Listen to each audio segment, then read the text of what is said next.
We're getting married. It's one of the happiest announcements a couple can make, and one of the most popular places to exchange vows is on the Outer Banks. If you are in the wedding business, you want that happy couple to call you to help with the arrangements. But one wedding planner who tried to break into the business on the Outer Banks says she's being denied a chance to compete on a level playing field. 10 on your side's Chris Horn investigates.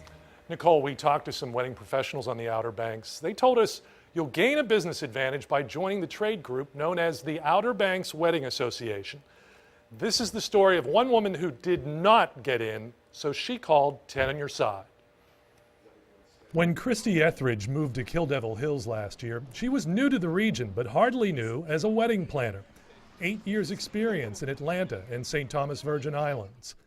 The Outer Banks Wedding Association, the OBWA, is a 300-member organization that promotes the Outer Banks as a wedding destination, as well as the services of its members to prospective brides.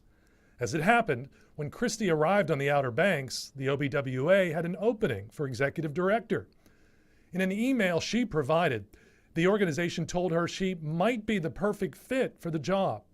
The email, with a from line naming the group's outgoing board president, said that Etheridge was a strong candidate and that group leaders have all been very impressed with your vigor, enthusiasm, and professionalism.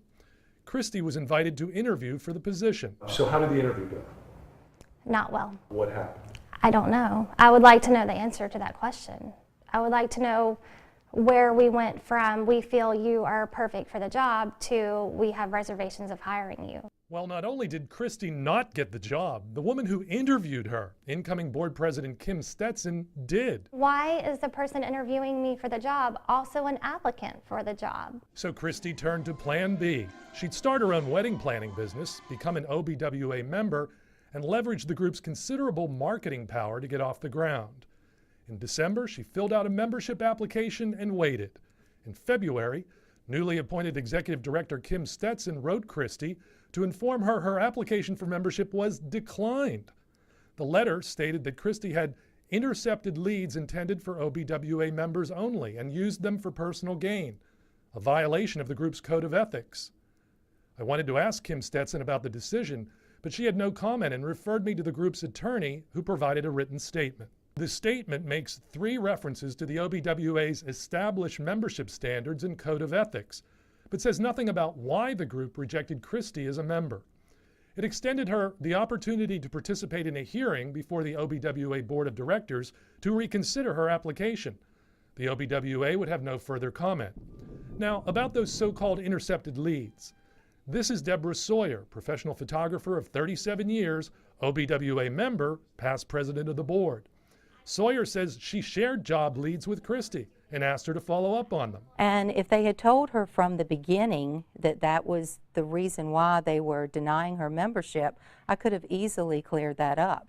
And I'm being told that I intercepted leads meant for OBWA members to solicit my services for my own personal gain. Did you do this? No, I didn't. Remember, Sawyer is an OBWA member and Christy Etheridge was trying to become one. There was just no call for it. She's not only the best wedding planner I've worked with, she's also the most qualified.